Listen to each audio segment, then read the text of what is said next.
Hi, I'm Josie Cellone, author of Achoo Gaboo, the first story from Pixure Book Publishing. When my daughter was 18 months old, I made a list of all the words that she was saying, and she found nothing funnier than when someone sneezed. So I started dreaming about this character who had this hysterical sneezing fit.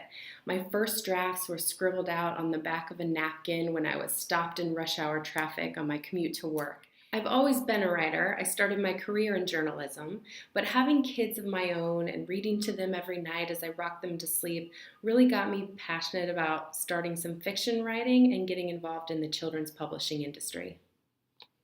I decided to publish my story as an app because I felt like there was a gap between these ebooks that had static images and fixed format pages and games that were often wordless and had no plot or character development. So I became fascinated with this idea of creating a story that could involve the child with these interactions where the child could become the producer and help move the story forward. So in the same way that you have to translate a novel for a screenplay, I believe you have to translate children's books for digital media. You couldn't just read a novel in front of a camera and call it a movie. Sometimes you have to kill off characters, you add different plot points, sometimes you change the sequence or even the time period.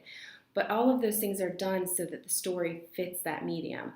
And I feel like we're in that same moment with children's publishing where we need to change the story, some story elements, so that it really works on this digital device and it's not just a copy of a printed book. I had an illustrator in mind, but I didn't know, do I need an animator? Do I need a programmer? Can I use one of the existing platforms that's out there to do it on my own?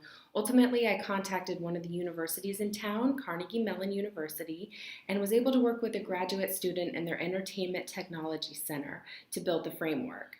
We did rapid prototyping to understand what worked and what didn't. There's a saying in game design, fail fast, find the fun. And I think it really helped that we knew we had a 15-week deadline until the semester was over, so it made us to prioritize and make really smart decisions about what mattered and what functions we really needed so that we could keep the project moving forward and not just keep over-developing it, adding bells and whistles we didn't need.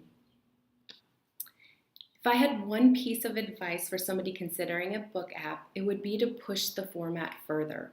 We've already seen how some simple animation can happen where a character's eyes can blink or a dog's tail can wag, but that's not going to be enough to get you news, to get people to hear about your storybook app or to learn about it. So there's a real opportunity right now to push this format even further. I really feel like we're in the Wild West of developing stories for touchscreens, and we have an opportunity to make a significant contribution to storytelling in this medium. I think this group with the Book App Alliance are truly the game changers here, and we're going to be able to influence how a new generation of digital natives learns how to read.